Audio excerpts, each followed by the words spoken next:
Hello guys, இன்றைக்கி ஒரு டிஃப்ரெண்ட்டான ஒரு ஸ்நாக்ஸ் செஞ்சு தரேன் உனக்கு, வா கிச்சன்னு சொல்லி கூப்பிட்டாங்க. போய் பார்த்தா பன், பட்டர், ஜாமுன் இதெல்லாமே இருந்துச்சு. என்னங்க செய்ய போகிறீங்கன்னு பார்த்தா, வெயிட் பண்ணி பாருமா அப்படின்னாங்க.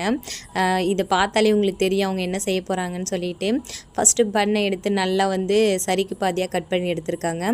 அது மேலே பட்டர்லாம் தடவி, தோசைக்கல் மேலாம் பட்டர்லாம் தடவி அதை நல்லா ஹீட் பண்ணிவிட்டு நல்லா டோஸ்ட் பண்ணி எடுத்துருக்காங்க. நல்லா பெரட்டி போட்டு டோஸ்ட் பண்ணி எடுத்ததுக்கப்புறம் ஜாமுன் அதில் ஆட் பண்ணிவிட்டு ஒயிட் சுகர் இருக்குது இல்லையா, ஜீனி ஆட் பண்ணியிருக்காங்க. அது மேலே நல்லா சுட சுட எடுத்து என்கிட்ட கொடுத்தாங்க. நானும் சாப்பிட்டு பார்த்தேன், ரொம்ப டேஸ்ட்டாக இருந்துச்சு. இதோட நேம் என்னன்னு சொல்லிட்டு நீங்கள் கமெண்ட் பண்ணுங்கள். என்னோடய ஹஸ்பண்ட் எனக்கு ஃபஸ்ட்டு செஞ்சு கொடுத்த ரெசிபி என்னென்னு பார்த்தீங்கன்னா சிக்கன் குழம்பு தான். ரொம்ப டேஸ்ட்டாக வைப்பாங்க, அவ்வளோ டேஸ்ட்டாக இருக்கும். நம்ம போடுற மசாலா தான் அவங்களும் ஆட் பண்ணுவாங்க. அது எப்படி அவ்வளோ டேஸ்ட்டாக இருக்குன்னு எனக்கே தெரியல.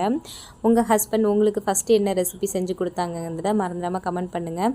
வீடியோ பிடிச்சிருந்தால் லைக் பண்ணி சப்ஸ்கிரைப் பண்ணுங்கள். நாளைக்கான வீடியோவில் பார்க்கலாம்.